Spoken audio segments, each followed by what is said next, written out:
What's going on, everybody? This is Dave, and this is Pop Punk Promotions. I'm here with Jesse from the Last Second Save from Annapolis, Maryland. How's it going, Jesse? Good.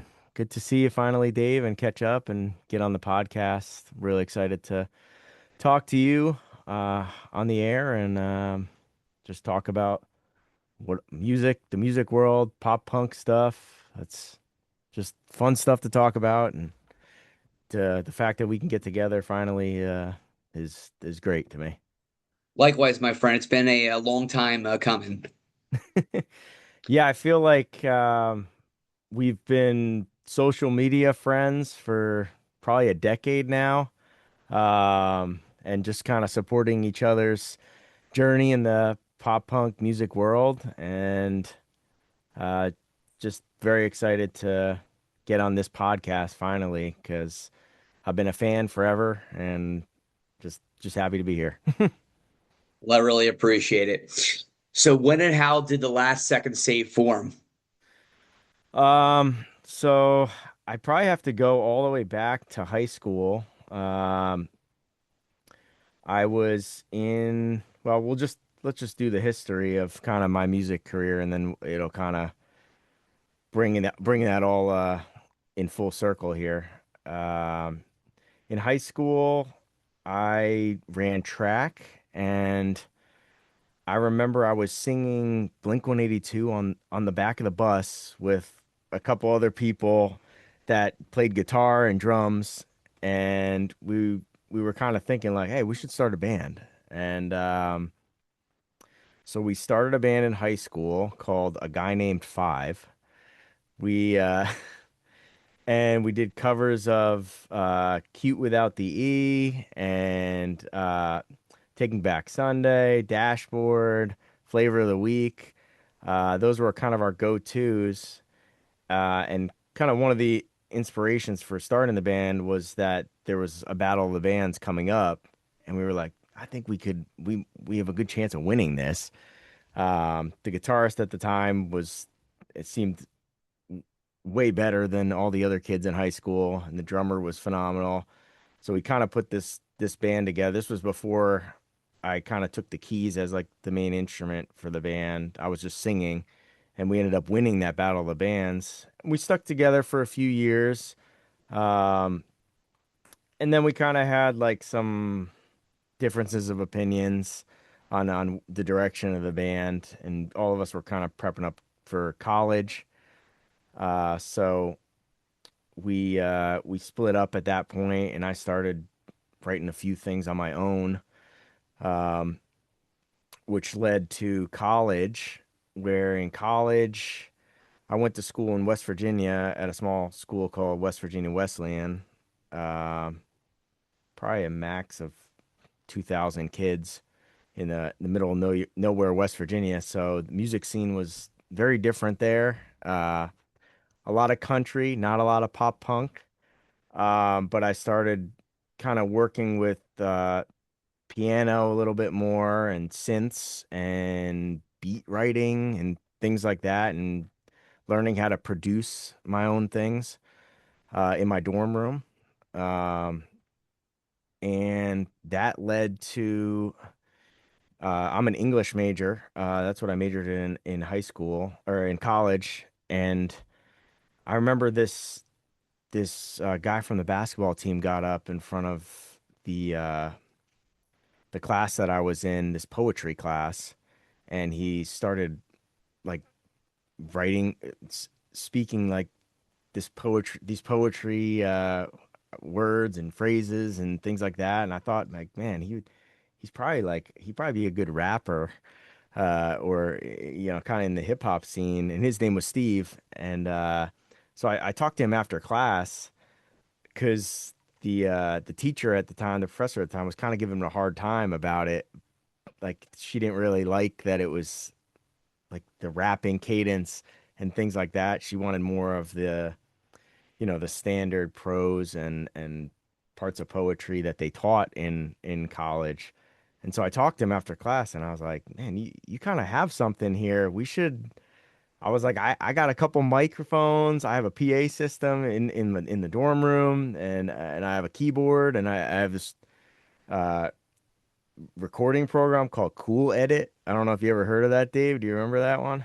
I do not remember a cool edit. It was kind of like Acid Pro, and then it it was like it was like before Adobe made I think Adobe actually made it. It was called like Adobe Pro or Adobe it was whatever it was at the time, they had their own recording program. And I was just learning that, watching videos online on how to record, and I was using a PV crappy mic at the time, and I was like, hey, I might be able to like make a few beats with this. And for about 3 years, him and I just kind of like I sung the hooks to the songs, and he would either come in on the weekends or Friday nights after, he was a little bit inebriated, and he'd start rapping and freestyling on some of the beats that I wrote that were kind of piano heavy because that was kind of my instrument of choice. And so we did that for like 3 years until obviously we left college.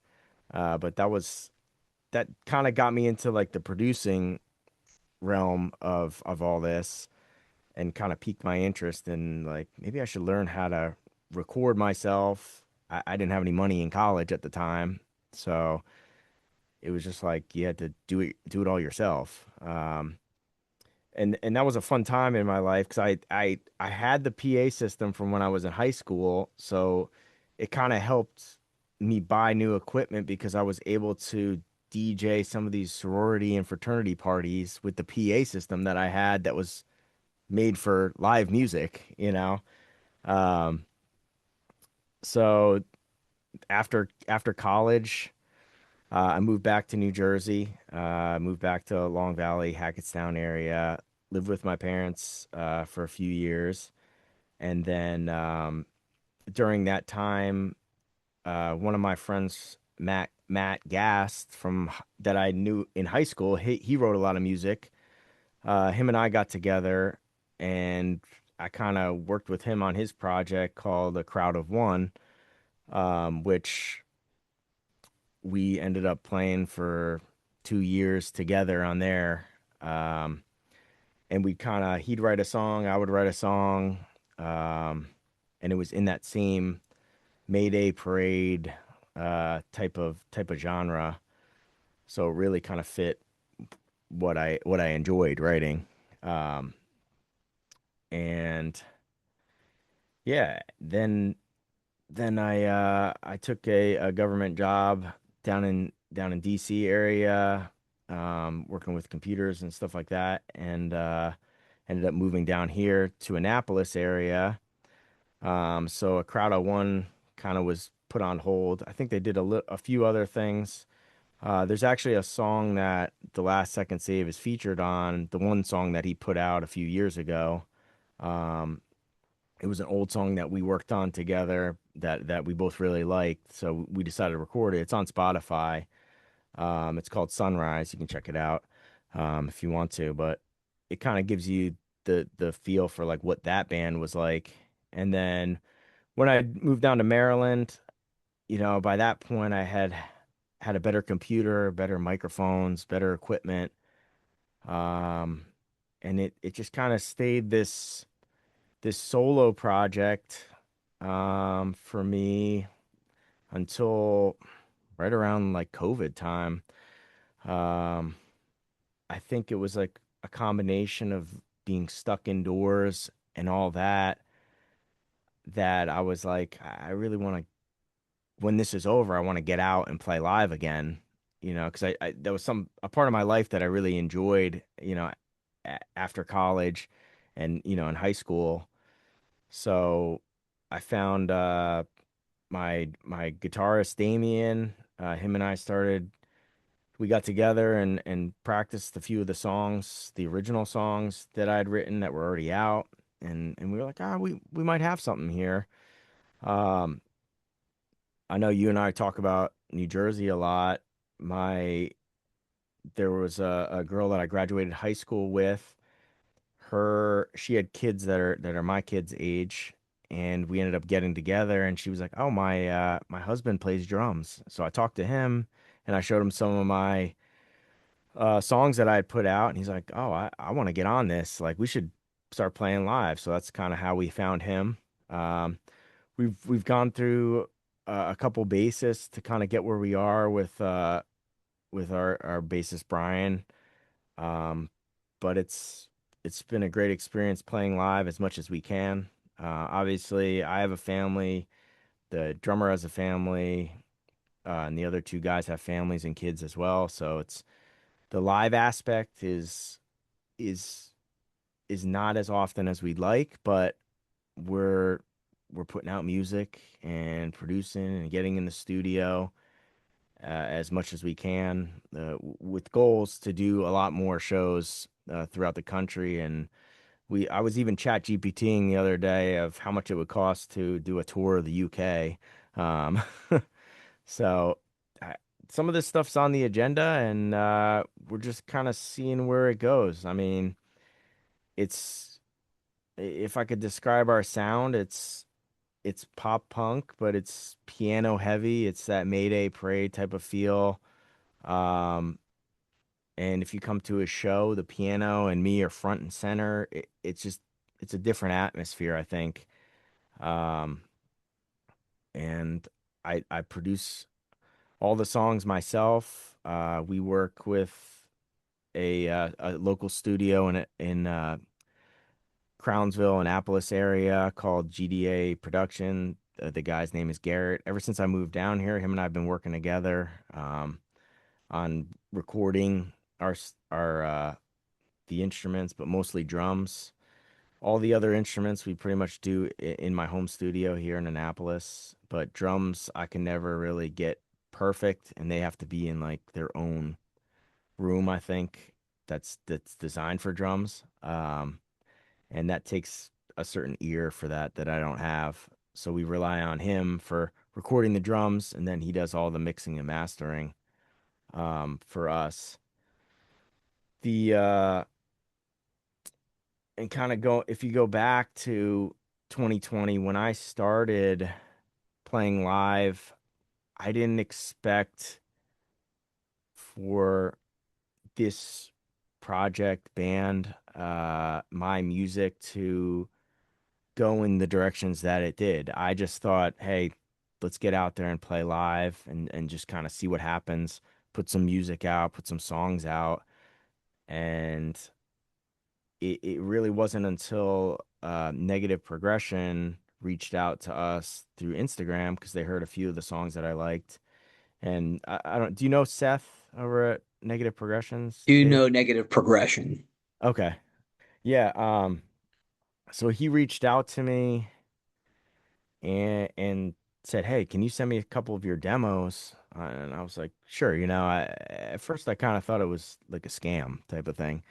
And to be honest, I never heard of them before. So I sent him a few demos, and he wanted to get on the phone and talk a little bit, and we ended up signing for two songs.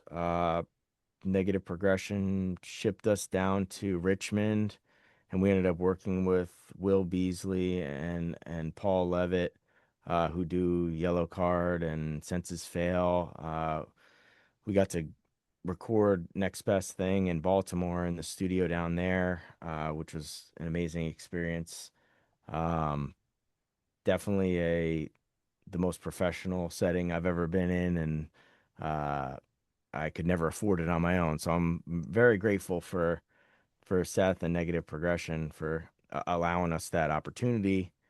Uh, and they even, pressed Baltimore and Next Best Thing on a 7-inch vinyl. And they were able to get Next Best Thing on Faction Punk on Sirius XM. So that kind of took off a little bit, and it kind of legitimized my my project, which made it a lot easier for me to like talk about it to people and say like, hey, I'm in a band, and you know it kind of made it a lot more serious than just a couple dads that are out there playing on a few weekends a year. Um, and then uh, another awesome experience was we wrote the song, or I wrote the song "In This Together," which ended up getting picked up by the semi-pro soccer team in Annapolis, the Annapolis Blues, and they were like, "Hey, put together a little music video for it, like a pump up music video." So I did that. I recorded one for a couple days in Annapolis, and they ended up playing it on the jumbotron at Navy Stadium, which was an amazing experience to see sitting there. And um, so that was another like step that just kind of made everything a little bit more serious. Um, then Negative Progression asked us to do two more songs with them. So we did Sad Boy Summer and The Atlantic. Um, The Atlantic, I'm good friends with Gabe Woodrow, and I asked him to jump on it and write a verse for it and sing one of the choruses for, and he was happy to drive down and record. Also Baltimore, which was a part of that first segment. Ben DeHaan jumped on for that song because him and I've been buddies pretty much ever since I moved down here when he started his Free French project and his solo thing. Um, so it this the songwriting aspect of it is really about community for me. I'm not looking to get the most famous people featured or collaborating with me on the songs. I'm just looking for my friends that are good at writing music or writing verses uh to be on there with me. There's a couple more songs coming out this year that I found very small artists that I just think are phenomenal that I wanted to collaborate. So it was just, hey, do you want to jump on this song, write a verse, write a chorus, write guitar parts? Um, so that's kind of been where we were at. And the most recent thing that happened was the there was a indie movie called High School Lullaby. I don't know if you do you know them, Dave? Do you know Nope. anything about? Okay. So this was Dave Stitchum's. He's this is a first time producer, first time director. He's been kind of looking for pop punk bands that are up and coming, and he reached out to me on Instagram and said, "Hey, I want to use your song One Last Goodbye as the theme song for the film," which I was very grateful for, and I was like, "Oh, sure." And he said, "Hey, we're planning on filming this thing, and we're gonna push it out to festivals and all this stuff." And to me, yet again, my skeptical side is like, okay, like this may never happen, right? But a few months ago, he actually had the premiere of everything, because it came to fruition. It took about 5 years from when we first started talking. Um, that initially was, hey, I'd like to use your song One Last Goodbye as a theme song, to now we want to use Lonely Crowd and In This Together in the movie, um, to him reaching out and actually wanting me to write the entire score for the film, which the film itself is based in high school in the early 2000s. It's about a band, similar story to mine, which was coincidental. Like they're a band that want to win this battle of the bands, and they used all the members of Heartbent. Do you know Heartbent? I've heard of them. Okay. Um, so they all look a lot younger than they are, so it kind of fit the film perfectly. But he asked me, "Hey, I have a bunch of scenes. Do you think you can write some like emo-ish pop punk fills behind to kind of fill in, and do the background music for the whole film?" So I said, "Sure." And I think it turned out great. We had the premiere a couple months ago, and the reaction was excellent on it. And hopefully with him pushing it to some film festivals, it will take off. But it really kind of fits the vibe of what you and I've talked about with, early 2000s high school pop punk emo scene. So that's kind of where we're at to this point. I'm sure there will be other things that we talk about as we kind of go on, but sorry if I rambled on for a little bit longer than we expected here. You're an octopus. You're just like all over the place. You're just like taking over the world.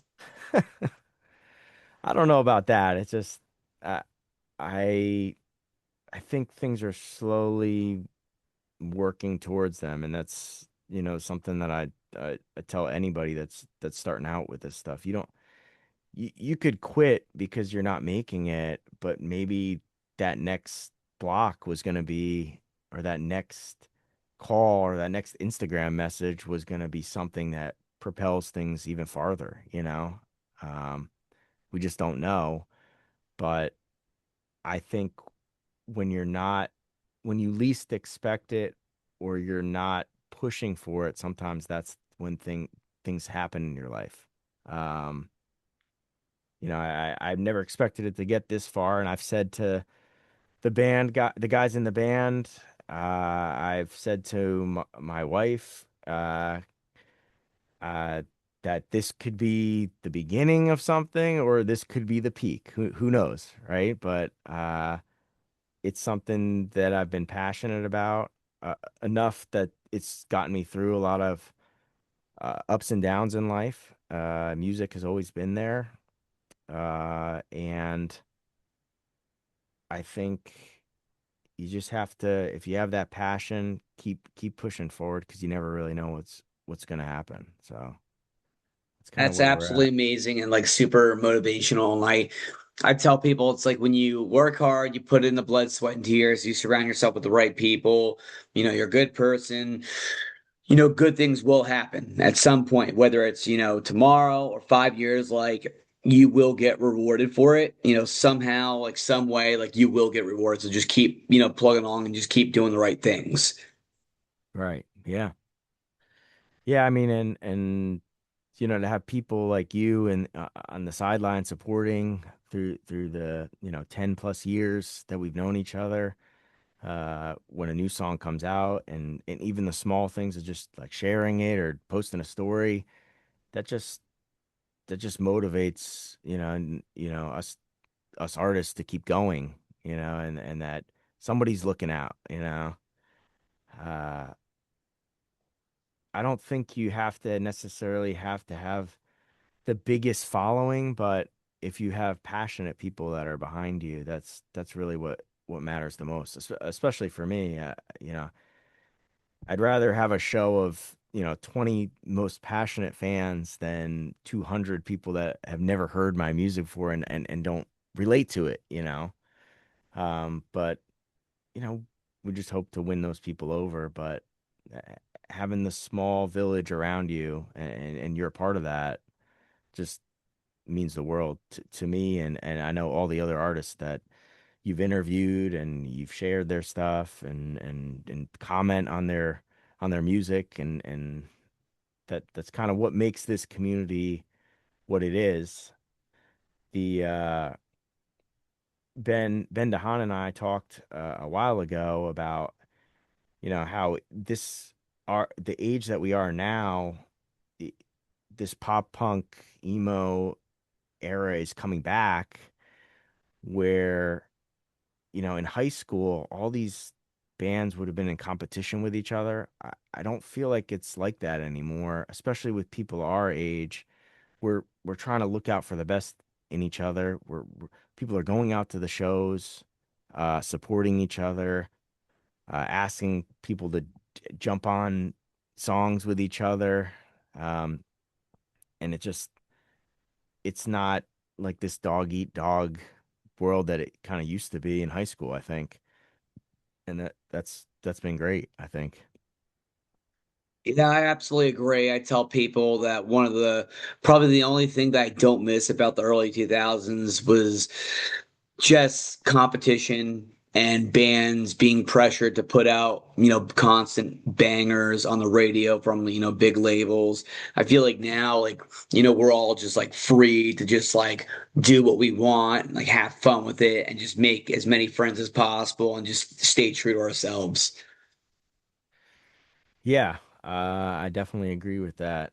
It's just uh, at this I'm almost 40, I know that I'm very realistic that, I'm going to keep writing music, but there's going to come a time where I'm probably not going to play as many live shows, and that that's just the reality of it, is that we're getting older, so there's not really time for me to compete with the next person. And I can really look at this as a passion project rather than something where, man, I have to make it, and I think a lot of people look at music, or they used to, where I have to make it. I have to get signed. I have to uh, sell all these tickets or sell all these CDs. And I think if you, like we said before, if you push too hard on something, the outcome might not be what you're looking for. But when you take a step back and just let the music and, the relationships and the community speak for themselves, then that's when you'll find the thing that you're really looking for, and the success of it. Absolutely. So you literally just dropped a new song, Burn Bridges. How's the response been to it?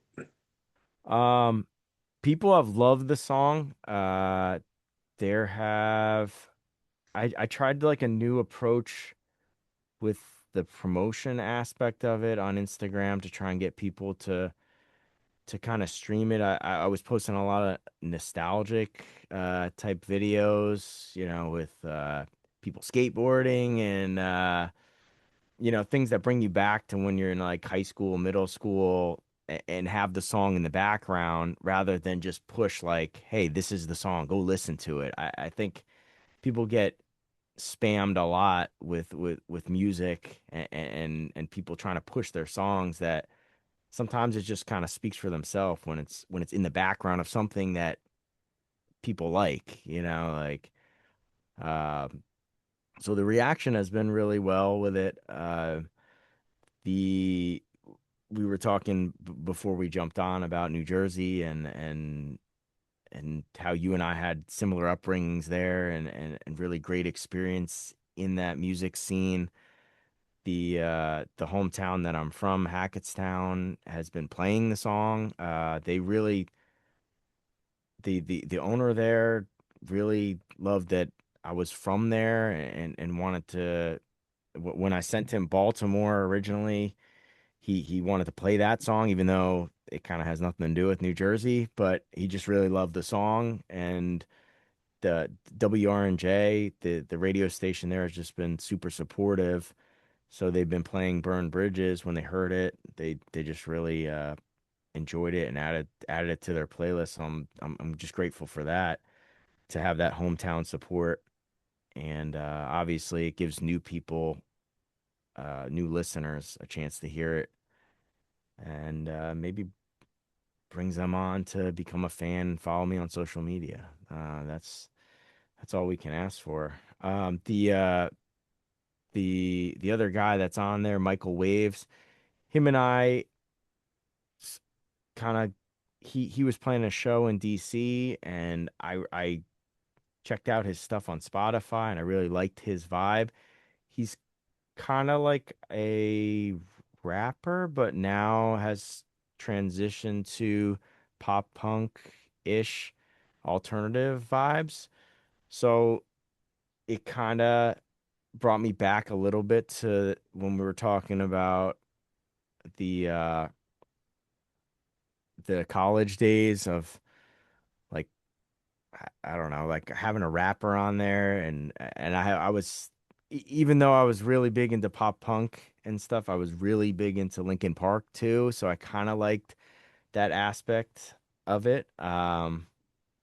With like the screamer and the hard music, yet emotional lyrics and the rapping and lyrics in the background. So when I wrote the song Burn Bridges, which actually I wrote probably 12 years ago, I it was on a it sounded totally different than how it does now. But just getting to know Michael Waves and playing a few shows with him in DC, I thought his voice would sound good on it and be like kind of like the perfect match for the song, which I still feel like it turned out amazing. So kind of connecting with him and asking him to jump on for a verse and a chorus, it goes back to what we talked about before. Find maybe smaller artists that you really vibe with their sound or their voice is very unique and get them on your get them on your music. Uh so yeah, I think the reaction has been really well. It's still getting pushed on Spotify and things like that. Obviously the numbers aren't as important as people just really embracing it, but from the things that I can see, people are vibing with it, which haven't got a lot of hate on it, which other songs I have. So, which I mean, how I see it is if you get, a couple hate comments, it means that you're doing something right. yeah, and trust me when I say I've gotten a lot of those, and I think yeah, it just comes with the territory. I think it just to put yourself out there is to be judged, right? Like so. With anything, from public speaking to music, there's going to be people that will strongly connect and strongly disconnect from what you do. But that's okay too. That's just not the right audience. There's people that don't like this style of music, and there's styles of music that I'm not a fan of. Will I go on there and comment that I hate it?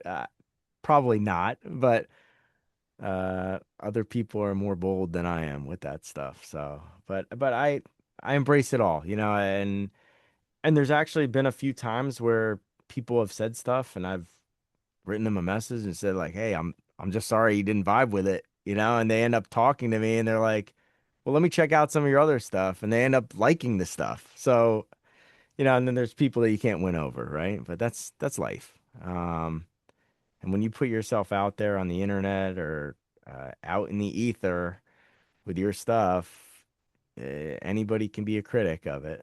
So, and I'm sure you've gotten that too, Dave. Yes, yes, I have. It's funny. The other the other day, I posted a couple of videos of like my favorite Green Day songs and my favorite Blank songs, and like pretty much every comment on TikTok was negative. Pretty much every comment was, "Oh, you just like picked their like most popular songs." I'm like, "Listen, buddy, I picked the songs that got me into the bands. I picked the songs that I relate to the most." Right. The other songs are amazing, but these are songs that I vibe with the most, and these are songs that got me into the bands in the first place. So, like, go get a life. Yeah, and I think people just don't want to give other genres a chance sometimes, and I think that's sad because there's so much else out there. I would say I'm a fan of pretty much all music. Like I vibe with hip hop. There's some elements that in my songs. There's the lyrics I write. If someone was singing with a southern accent, it could be a country song. And I vibe with some of that. Heavier stuff I like too. So it's just developing this palette of different influences that can make you more unique as a human, I think. Um, so it's not specifically pop punk. that inspires me. It might be the biggest percentage of my repertoire of like type of music that I like, but just I think people need to get out there and listen to other things. There was a couple years ago I went and saw this Irish Celtic band thing that I never thought I would like, and I was like, this is amazing. And I've seen people play a banjo pretty damn good. And would I ever have that in my music? Well, maybe, you never know. But I would never think that that would be my style or something that I would like, but it's all about putting yourself out there. I remember when I was in college, I saw the Wailers, Bob Marley's band, and I I still think they're the best musicians I've ever seen, just because they're so in sync. Um, is reggae my style that I thought I would connect to? Probably not. But if I never put myself out there to go see something different, you just don't know what's out there. Have an open mind. That's what I tell people. Exactly. I'm a pop punk dude, but I also listen to post hard, also love post hardcore. I love some metalcore. I love shoegaze. I love post rock. Bands like Slowdive and Ride and Joy Division and The Cure and August Burns Red. We Came as Romans, Devil Wears Prada, Attack Attack. Like I can go Sense Fail. Like I can go on and on. Yeah, that's what it's really about, Dave, is just having an open mind to all the different things. Obviously, you know what you like, but there talent is talent, wherever you find it, I think. Absolutely. So for Burn Bridges, who did you record it with and how was the process? Um, so the process for me, it usually works that I will write the bare bones of the song, the foundation of it. Um, I will put in guitar parts as I see fit. I don't play guitar, but I can write pop punkish emo stuff through MIDI. Um, the two programs that I use are FL Studio and Studio One, which is now Studio Pro.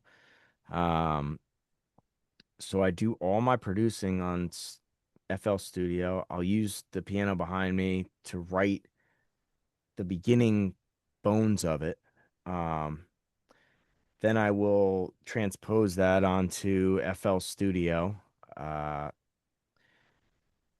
with the piano and all the other instruments. Then I'll go to Studio One and record vocals by myself.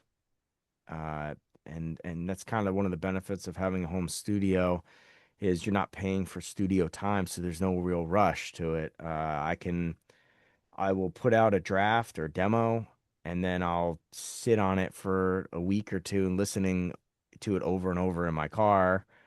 And if I don't have a verse, I'll keep it keep that part blank, and I'll just write stuff as I'm driving, to or from work or in the shower or different places. Uh, and that's kind of where the magic happens. Then I'll come home and record those parts. Um, so I get the instruments down and the vocals down, and then I send it out to the band guys. Um, our guitarist will record over it. Um, the real guitars. Usually changing some things. Sometimes I love the things he does. Sometimes we decide on the thing that I wrote.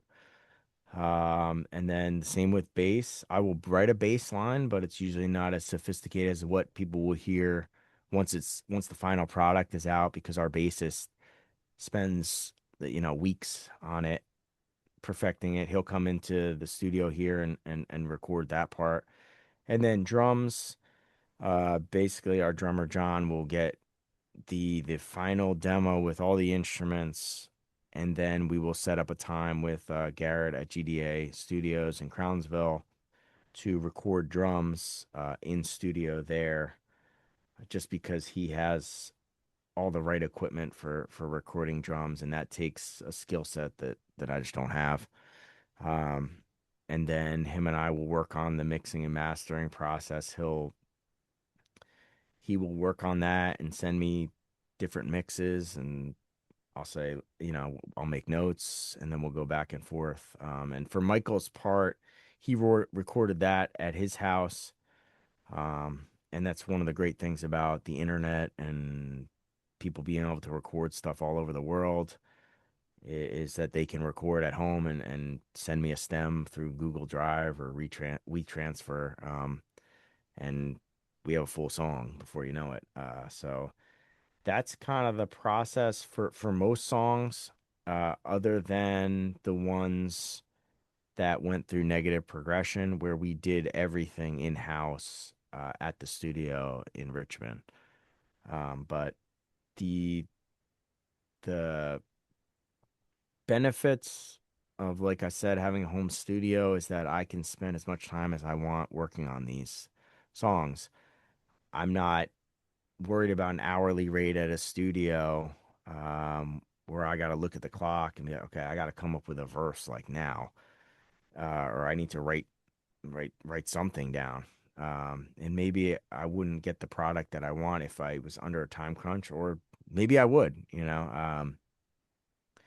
but luckily, going to Richmond, we had the bones already set. It was just because I had already sent the demo to Seth. So when we got down there, it wasn't as difficult as I thought. But if I had to start from scratch, it would have made it a lot more difficult, and more time consuming, and more stressful, just because you're under that time crunch. Um, so yeah, once the mixes and masters are done, then Garrett will send them back to me. I sent them to Michael for his review of it, and he liked it. And then we start getting everything ready for distribution through Spotify, and I use DistroKid to distribute all the songs that we have. Really interesting because I feel like more and more bands are recording at home and less bands are going into like, legit studios. I mean, me personally, I don't know if I'd be able to record at home because I feel like I'd be distracted by a bunch of different things. I feel like I personally would have to be in a studio, locked in, like in a room, with my bandmates and with the audio engineer in order for me to like, get what I need done. No, I agree with you. Yeah, maybe that stress is like what you need, but the one of the benefits to it, and my wife can tell you, there'll be times where we're sitting on the couch and I start humming something, and I'm like, oh shit, I gotta go down to the studio. I need to at least like record something here so I remember it. Because n knowing myself, I could think of something, and then if I don't keep humming it to the point where I can record it either on my phone or in studio, it's gone. The next day or a couple hours from now, I lost the melody, or I lost the thing that I thought would be a cool hook or a cool lyric, verse. So, but yeah, I could definitely see that, and that's a part of the songwriting process, right? Is some songs I've sat on and we recorded years ago that I never released because I couldn't find the right words for the second verse, right? Or just couldn't find the right cadence that would sound good on the song. But I thought it was awesome at the time, and you sit on it and you're like, maybe it's not as good as I thought. And then there's other songs, you know, to the contrary, where I write them in a day. And Burn Bridges was one that was written a long time ago, and it the original one was totally different, and it was when I was first starting to record. So I had a bunch of songs on this kind of like album that I put out, but I wasn't happy with how like my process was, and The production was not good. There were a lot of mistakes in it, um, in just the way that that album, if you will, was recorded. And I think it just I didn't have the equipment or the knowledge at the time of what to do. So the fact that we were able to kind of bring this one out of the grave, so you will, and put it out has been has been awesome. That's awesome. You're a jack of all trades. You can do like literally everything. Well, it's just I think that's well, I appreciate you saying that. I don't necessarily agree. I just think I want I'm not afraid to learn, right? And that's if I don't know something, I want to find out how to do it myself, you know. And it's definitely not perfect. There's way better people in these spaces than I am. But this is the system that seems to work for me and be able to keep moving forward with the writing and the passion of writing music. That's all that matters is that it works for you. Exactly, yeah. And So who would you say your biggest influences are? so I would say so I like I like piano fronted music. Jack's Mannequin, something corporate. I grew up on them a lot in high school.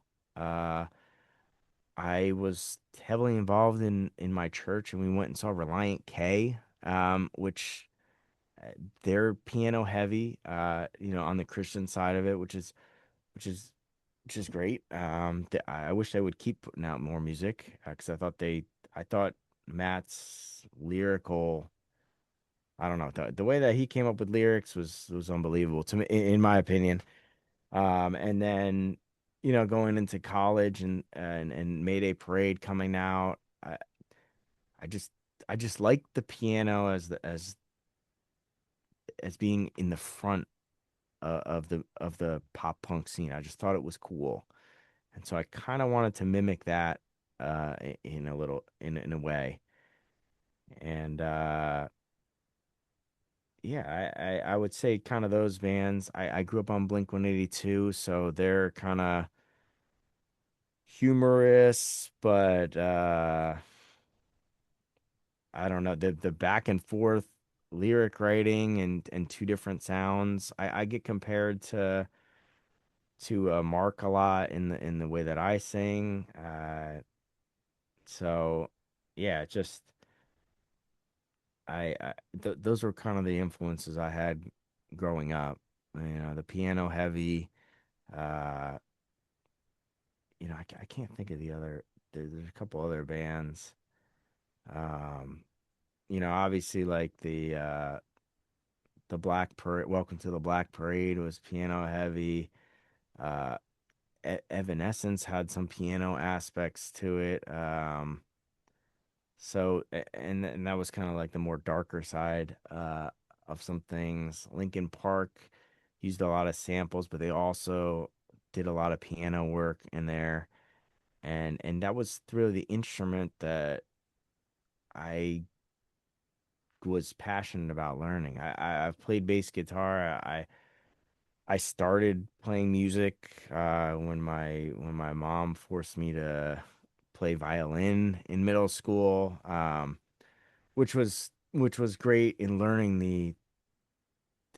music and learning how to read music, but wasn't gonna fare me well, I guess, as in high school if I wanted to be cool and find girls and do all the things that you want to do in high school, but you know, it, I kept with the music aspect my whole life. I was in musicals. I was singing in the band in high school, the rock band. Not the marching band. Like things like that.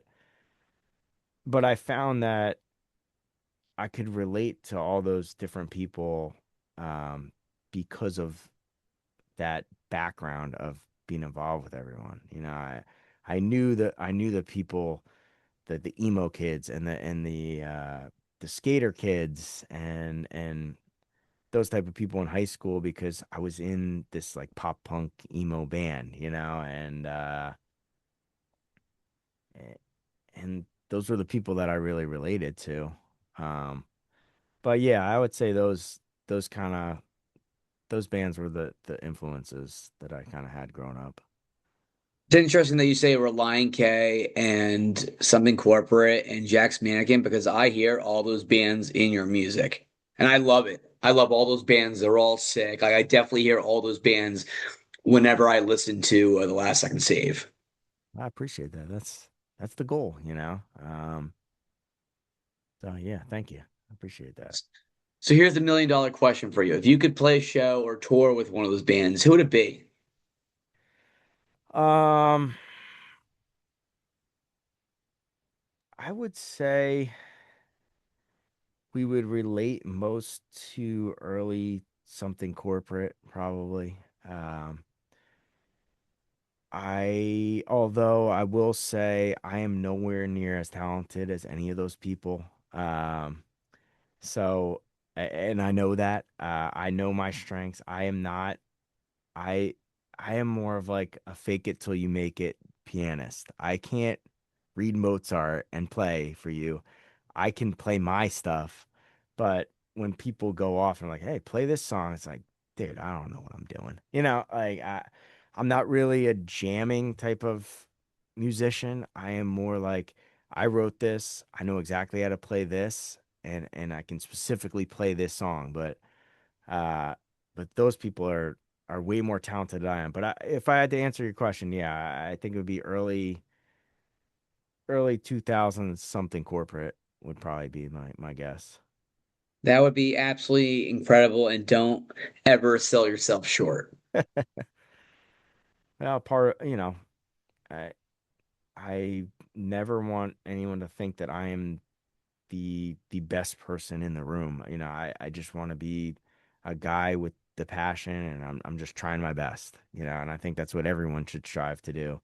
We all have stuff we can learn, and there's always room to grow. Hell yeah, that's awesome. So you're from Annapolis, Maryland. How's the pop punk scene there, the emo scene there? Do you have a favorite local band, a favorite venue? Um, yeah, we play a lot at this place called the Dark Horse, which is it's kind of like a dive bar place, but the locals are really into original music, and so is the owners there. And they've really vibed with us because we're from Annapolis area. So it's just a great place to play a few times a year or more. Sometimes they call us and say like, "Hey, we don't have anybody for, this coming weekend. Can you guys step in?" Which logistically sometimes it's more difficult. But we just love that they want us to play. They know our songs, and the locals from our area come out because we're from this area, quote unquote. So I would say that's our favorite place in this area. Um, we do play a lot of shows in Baltimore, because that's the next biggest city that's close to us. Uh, Ben DeHaan plays there. Gabe Woodrow plays there, a lot. And we played at Zen West and the Wrecker and a few other places in the Depot, a few other places there. And yeah, I mean, we Gabe Woodrow was on our song The Atlantic.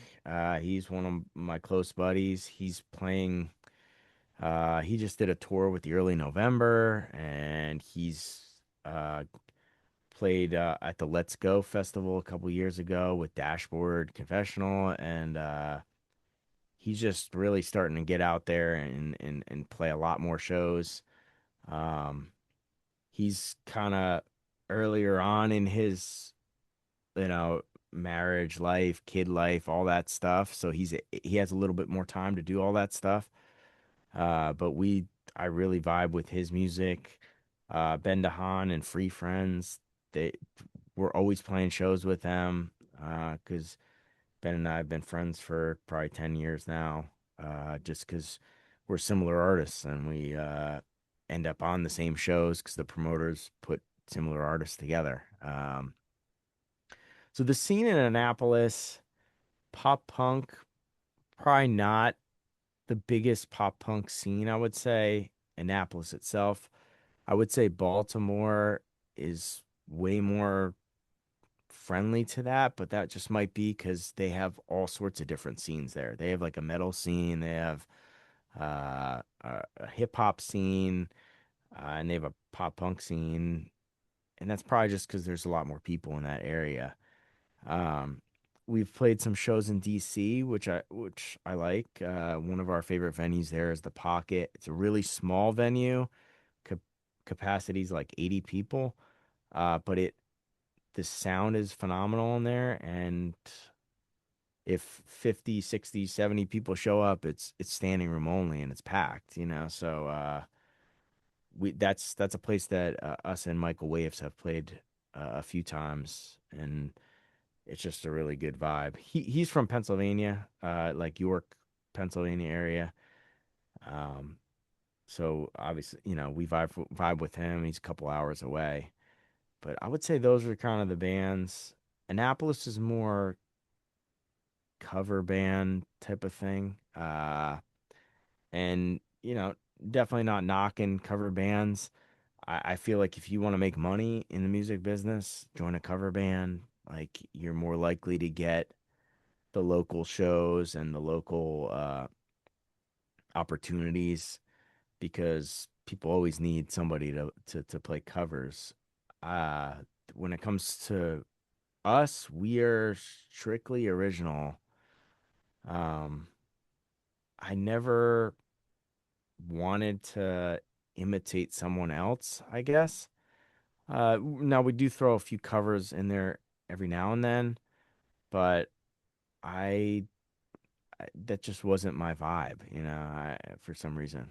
And for other people that they love that. There's a band called All You Need that played with us at the Dark Horse last time, and they're really big in Annapolis.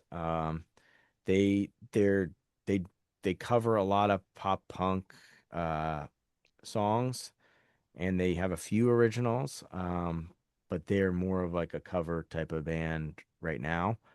But those guys are really cool, and every show we've played with them has been awesome because they're just like really nice guys. What's your favorite song to cover? Um, so we covered Jump, um, by what was it, Van Halen? I even forget. It's been so long that we've covered uh different stuff. That might have been the only song we've ever really covered. I do want to maybe do like an Avril Lavigne song. I don't know. I have no idea. But like I said, we just try and keep it as original as possible.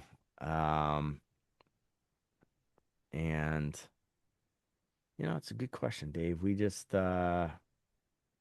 really just focus on the originality. I have a lot of songs, so we can kind of fill our time with that. Um, but yeah, that's the only song we've really covered, I would say. Well, I support all those, so it's all good. So now I'm going to ask you some non-music questions. It's a good way for me to get to know you as a person. I did this with the other bands. You ready to roll? Sure. All right, first one. If they made a movie about you and you could pick one actor to play you, who would it be? Hmm.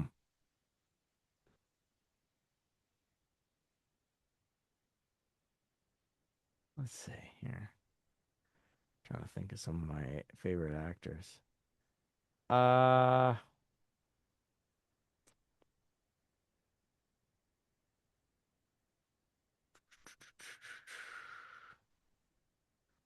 I would say I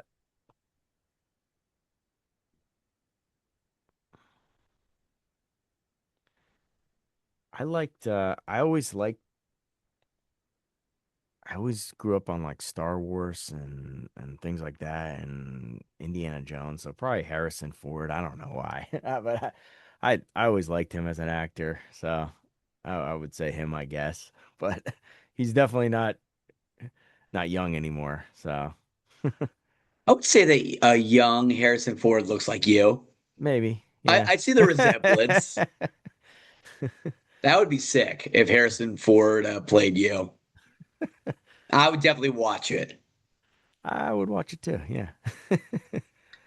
Okay. Very cool. What's your favorite board game? Uh, I like playing Risk. I like playing chess. Uh, so I probably Risk, I would say, is my favorite board game. I think chess deserves more love. I Yeah, think chess is pretty underrated. they kind of made it super nerdy, and it's like it's it's cool. I mean, it's low key cool. Like it's pretty like wild, like how intense some of those contests and some of those chess tournaments get. Yeah, there's a couple people I follow on there that are like low key. I think they're like grandmasters, and so they'll go to these like amateur things, and the amateur player will be trying to give them tips, and they'll act like it's their first time playing, and then when they get checkmated, they're like, "Oh man, like what the heck?" And they kind of reveal it at the end, which is kind of funny. That's funny. So if you had $1 million and you could donate to any charity, which one? Um, that's a good question. I so the growing up, I was very involved with my church, and the church we went to did a lot of mission trips in Haiti, and I've been there 10 times growing up. So I just always found that I would love to be able to give back to that place in one way or the other. I don't have an exact like name of a charity, but I would want it to go there, I think. Just from getting to know the people there. The song Tremble that I wrote is actually about the earthquake that happened there, um, which not a lot of people know. So I'm glad you brought that up because I was able to, talk about it. And kind of after that earthquake, that country never really came back and was the same. Um, and then growing up, I did a lot of Habitat for Humanity things and helped out poor people in West Virginia and Kentucky. So looking at that and going to school in West Virginia, there's a lot of poverty there, and those people would need help too. So I think something like that. The other aspect I would say of a charity, my wife, she was born in India and then she was adopted when she was 6 months old, and came here. And so I think to just something with adoption, I think would be the right would feel right to me. So yeah. That's cool. Yeah, I mean, my whole mentality is I feel like nobody should be homeless. No kids should be homeless. No, adults should be homeless. Nobody should be, going out. Nobody should be going without food. Nobody should be going without clothes and all that. So, I mean, I'm all for that. Yeah, I think on like a, just like a personal level with the music, and I have a 6-year-old and a 3-year-old, a 6-year-old son, and a 3-year-old daughter, and we just having kids changes your viewpoint on life. And my son was born in 2020, right around, the COVID era, and he was one of the influences that made me want to start playing live and kind of pushing this a little bit more because and this is maybe kind of morbid, but someday I won't be here, and I want to leave a legacy. I want them to be able to turn on, in 40, 50 years, whatever the equivalent of Spotify would be, and be able to hear dad, uh, and what's wonderful about having kids that age is they just absorb music, and they absorb all that, and they know all the words to my songs. On shows where we're all ages, they're able to sing all the songs while I'm up there, and if there was no one else in the room, I'm still happy because they're there, so I know that's a little personal, but that's kind of how I feel about this whole thing. Is like, hey, dad's out there doing something, and I feel like as parents, we want our kids to be better than us. So he wants to take piano lessons. He's banging on pots and pans and pretending he's the drummer in the band. And my daughter's doing the same thing. And if we don't foster that next generation of musicians, then there might not be any, and I think that's just a part of it, is like passing the community down to somebody, because we were there, you and I were there, and I don't know if we necessarily had maybe got that opportunity. My dad was so into different music than I was, that almost couldn't relate. But now that pop punk emo is making a resurgence, I'm able to pass that down to him, and he might actually like this style of music because it's what's being played on the radio. That's absolutely amazing, and you're having a positive impact on the youth. And it's funny that you mentioned that because I haven't told many people this. But my dad, I mean, growing up, my dad he liked some music, but it wasn't like punk rock, it wasn't pop punk, it wasn't emo. I mean, he liked, Zeppelin, he liked Doors, which, Hmm. I like those bands, Yeah. but it's not my passion and it's not my favorite kind of music.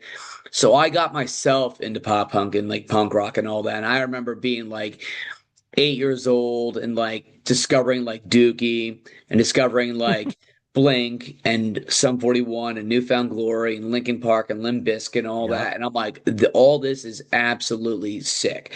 It's different. The lyrics I can relate to, like the drums are incredible, like guitars and all that are incredible. And it just like it's different than like I'll be honest with you, like I've always been a different person, different personality, different clothes and all that.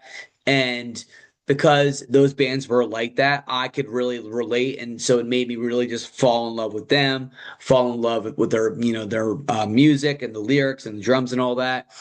And then it was just like a rabbit hole. And then later on, it was, Drive Through Records and Something Corporate and Jack's Mannequin and, Tokyo Rose and the Ataris and the Yeah. movie life and this time next year and set your goals and so on and hit the lights and so on and so forth.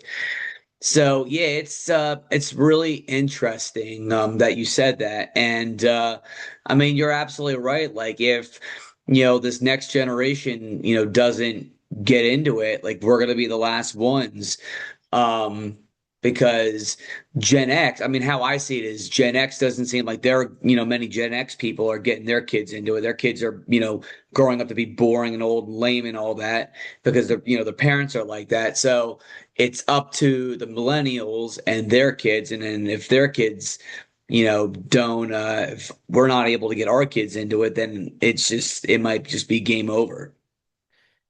Exactly. And I think the reason that we were into it was because we were the generation that kind of was allowed to be sad, I guess. Like before our generation, it was like tough love, and there's pros and cons to both, I think, but we were the first. vulnerable generation where the lyrics could be about tough stuff, and we express that in how we dressed and how we listened to music and how people wrote the music. And we kind of had that excuse. So I think there was a huge difference between us and the generation before us, um, that we were allowed to kind of like embrace those like that teenage angst and angry things or sad things. And you know, I think that's what kind of made it a good time to be alive, because everything was like okay, in the world, and enough where we weren't as high schoolers stressing out about, a world war or something like that. So we could be a little vulnerable. And I think from that, some really good things have happened where people are able to express that stuff. And I think people wanted it again, right? So that's why it's back again. And like we talked about before, like, you can make a good case that it's better now than it was before because now the bands are like truly like for themselves and they're truly having fun with it and they don't have to worry about like big labels and the higher up people just cramming things like down their throats and like putting tons of pressure on them to constantly put out bangers on the radio. No, yeah, I agree. I mean, the downfall of the record slash like big label industry where we're able to put out music ourselves now and not have to rely on all that. It takes that whole pressure away from musicians now. You can just be ourselves, and I, it doesn't matter what I put out, that people, like we talked about before, people will love it or hate it, but there's no one above you saying like, "Hey, we are the only way that you will get your stuff out there." We are the gatekeepers for this. Um, and so that pushes smaller labels like Negative Progression to come back around, and some of these smaller labels that don't want to steal the creativity, and aren't flashily showing off like this luxury lifestyle that 1% of people that achieve. Um, so yeah, I think it's a good time for all this, and I really like that these bands are coming back out and they're putting out their own things. We've been in contact with Tokyo Rose because they signed with Negative Progression as well, and we're supposed to play a show with them maybe at the end of this year in DC somewhere. So I'll let you know about that once we settle on a date. Please do, because me, it's like as long as nothing interferes with that, like I'll be down there. Yeah, that'd be great, Dave, to finally kind of connect in person. Hell yeah, man. All right, last question. What are some places in Annapolis that visitors should check out? Um, so you definitely want to go down to the inner or the harbor area down there. The Naval Academy's down there. Uh, a side note with that, my wife and kids, we sponsor midshipmen from the Naval Academy. We just really, again, want to. I want my kids to see positive influences. So being able to sponsor one of them has been awesome. So definitely check out the Naval Academy. There's a lot of like great restaurants down there. The Federal House, the O'Brien's has like a great piano bar. Um, this this other guy, Kevin Flattery, he does like a comedy show at a skateboard shop in Annapolis. There's an old retro gaming place called Arcade On, and they have all the old skee ball games, and pinball machines and all sorts of different things to check out. Um, and you're not that far from DC, so you can see all those places. Baltimore is a tough area, but they have like a really thriving music scene there. There's something going on every night there. And Places like Zen West put on shows all the time. There's like the art district in that area that's always having a show go on somewhere. The scene is doing well in Maryland, especially in this area. So would definitely suggest coming down and checking it out. And to anyone that's looking for a new band to check out, check us out. Check out Gabe. Check out Free Friends. Just the fact that we can make any new friends or acquaintances.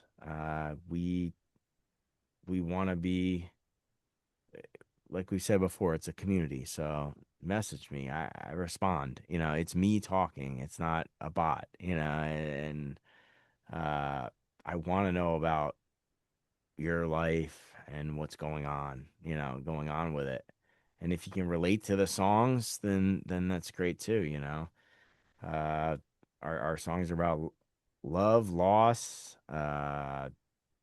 death, breakups, all that, everything in between. I'm sure there's something that you could relate to, and that's kind of what I strive for.